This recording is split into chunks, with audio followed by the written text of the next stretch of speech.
अब किसानहरूलाई उत्साहित बनाउनको लागि चाहिँ मनरी गाउँपालिकाले यो किसानहरूको लागि चाहिँ कृषि औजारहरू नयाँ नयाँ खालका औजारहरू वितरण गर्ने, जसले गर्दाखेरि उहाँहरूको लागत कम पर्छ। त्यसपछि आएर बाली बिमा गराउने, जसले गर्दाखेरि चाहिँ क्षति भयो भने उहाँले बिमाबाट आफ्नो रकमहरू चाहिँ लगानीहरू असुल्न पाउनुहुन्छ।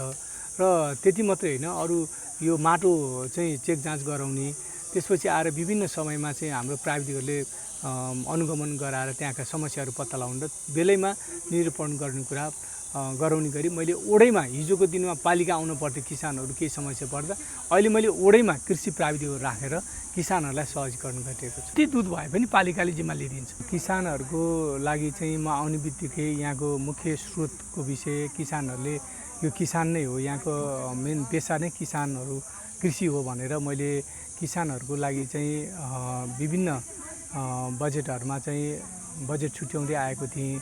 र विशेष गरी चाहिँ यहाँको किसानहरूले चाहिँ उत्पादन चाहिँ मेन नगर्नुको कारण चाहिँ बजारीकरण र आफूले दुःख गरेर लगानी गरेर उत्पादन गर्छन् तर बजारमा लगेर बेच्ने बेलामा चाहिँ मूल्य पाउँदैनन्।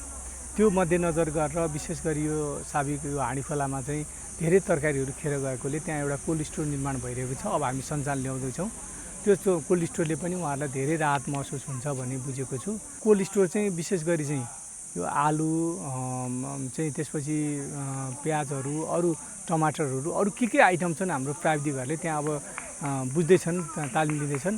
त्यस कारण चाहिँ अब यो अरू कुराहरूलाई पनि राख्ने गरी चाहिँ त्यो कति टेम्परेचर राख्ने भन्ने कुराहरू विभिन्न ठाउँमा गएर हामीले अध्ययन गरेर लिइरहेका छौँ। त्यस कारण चाहिँ अब त्यो कोल्ड स्टोर सञ्चालन हुँदा पनि धेरै किसानहरूलाई चाहिँ कोल्ड स्टोरमा राख्न मिल्ने खालका तरकारीहरू मात्रै लगाउन गाउँपालिकाले अरू उत्पादनमा अनुदान दिने गरी, मल बिउहरू चाहिँ टाइमली दिने गरी यो कुराहरू मात्रै किसानलाई हामीले दिन सक्यो भने पनि उहाँहरू त्यो खेतीतिर आकर्षित हुन्छन् र अनि त्यो भोलि बिक्री गर्ने बेलामा मूल्य नपाउँदा कोल्ड स्टोरमा राख्छौँ र त्यो कोल्ड स्टोरबाट पनि न्यूनतम एउटा मूल्य राखेर थोरै सञ्चालन खर्च राखेर हामीले कार्यविधि बनाएर किसानहरूसँग थोरै पैसा लिएर राख्छौँ र बजारमा मूल्य बढ्दाखेरि उहाँहरूलाई त्यहाँबाट लाने सहजीकरण गर्छ। लगाव त उहाँहरूको मैले अहिले पनि भने यो धेरै जनताहरू कृषिमा एकदम आकर्षित छन्, तर त्यसको लागि चाहिँ सरकारले बजारको सुनिश्चितता गरिदिनु पर्यो र त्यो सुनिश्चितता गर्नको लागि चाहिँ जस्तै हामीले दुधको भुक्तानीको लागि बजारको लागि सुनिश्चितता गर्यो। जति दुध भए पनि पालिकाले जिम्मा लिइदिन्छ, तपाईँहरू उत्पादन गर्नुहोस् र गाउँपालिकाले हेटौँडा डेरीसँग जति उत्पादन भए पनि लिने भनेर सम्झौता गरेको छ। त्यस्तै गरी चाहिँ अरू क्षेत्रहरूमा पनि एउटा बजारीकरण गरिदिनु सक्यौँ भने किसानहरू बढी उत्साहित हुन्छन् र यो कृषिमा चाहिँ आकर्षित हुन्छन्। त्यस कारण चाहिँ अब हामीले अरू क्षेत्रहरूमा जस्तै मकैमा एउटा सौर्य इन्डस्ट्रीसँग चाहिँ छलफल गरिरहेका छौँ।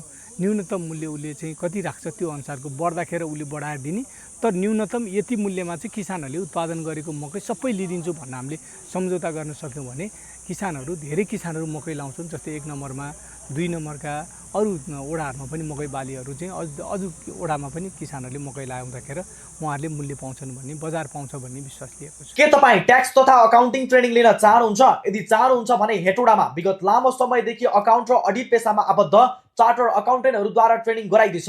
अर्गनाइजर BRKS एडभाइजर्स प्राइभेट लिमिटेड, स्थान हेटौडा 4 स्कुल रोड, भुटनदेवी स्कुलको उत्तरी गेट नजिक। इच्छुक महानुभावहरूले 057 524 268 मा सम्पर्क गर्नुहोला।